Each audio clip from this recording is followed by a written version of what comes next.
of them coming at you, the most common of which is you can't use nicotine replacement therapy in individuals with cardiac disease. And I could spend the remainder of the afternoon showing you study after study, slide after slide, which has eliminated that particular dogma and misconception. So we are re-experiencing or reinvigorating our approaches to smoking cessation in the community, and we know that with certain agents we can achieve substantial levels of smoking cessation. This is a study of which we were a part, and which shows that after 12 weeks of using an agent, varenicline, we could induce smoking cessation in almost 55% of those who took the agent, precisely the point at which the medication was stopped. The point is made. So smoking cessation is all about helping patients open a door onto a smoke-free future, and for some, that doorway needs to be held open wider or held open longer, which means that we must be prepared to titrate dose and duration in exactly the same way that we titrate antihypertensives and antidyslipidemic medications. We also know that we're not trying to get patients to do something they don't want to do.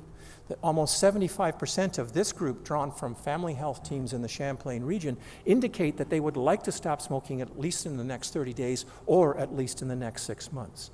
And using, as an example, the inspiring work of Dr. Bill Hogg, who's demonstrated through the Department of Family Medicine at the University of Ottawa the power of practice facilitation models, we're now working with almost 30 family health teams across Ontario, introducing systematic approaches to smoking cessation, which can dramatically enhance the likelihood of our being able to help patients stop smoking. And that evidence just is seen here in terms of not only the increased number of elements of intervention, asking and advising, which physicians are generally pretty good at, but assisting, we haven't done such a great job. It's a bit like, we're taking your blood pressure, you're hypertensive, you should probably get something done about that blood pressure.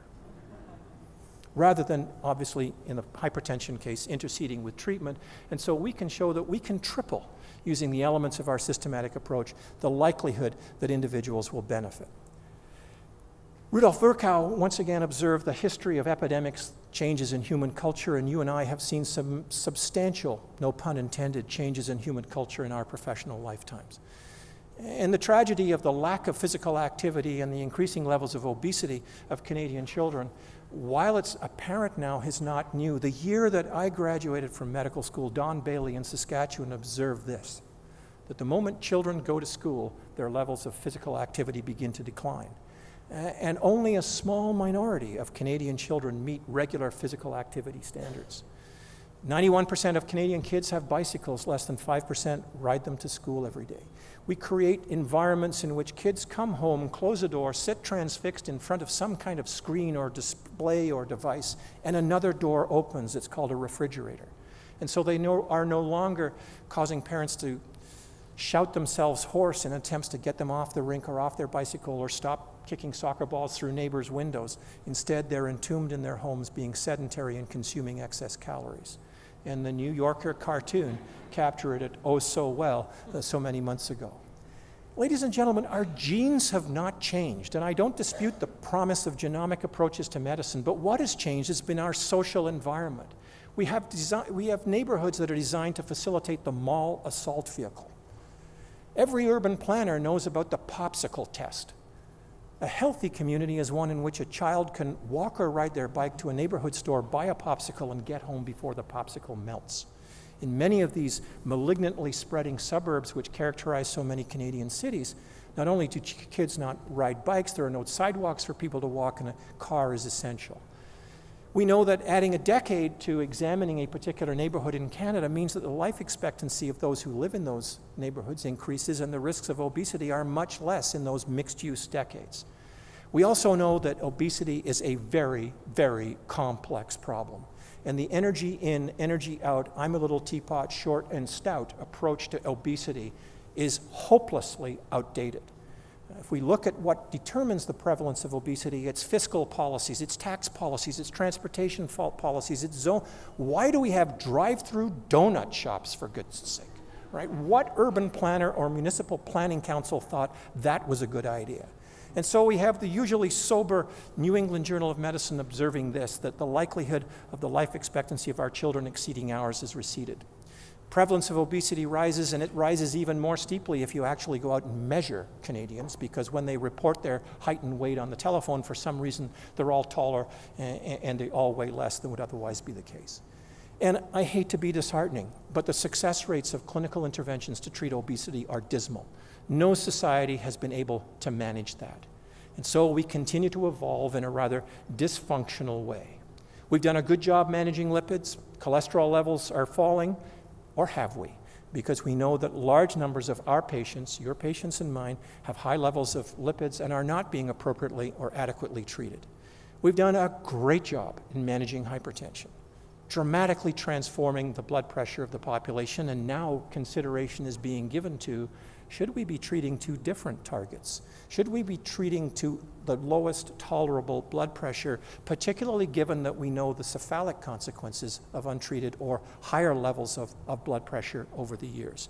We also know that a substantial proportion of hypertension comes from sodium. And if we could just reduce sodium intake in our communities, we could reduce by 14% the incidence of strokes and myocardial infarctions.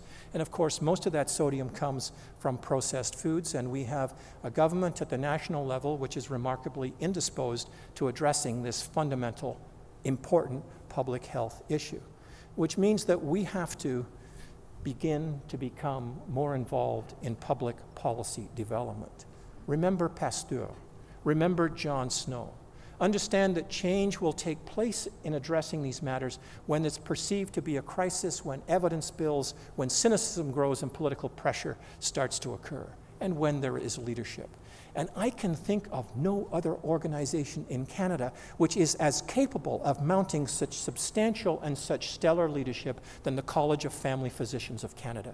You have unparalleled levels of trust and confidence, and it is incumbent upon all of us who are family physicians, irrespective of where we practice, to ensure that we speak out forcefully and thoughtfully on these issues, that we take advantage of our Aesculapian authority, the particular credibility which comes when we speak out on issues of public health and public well-being.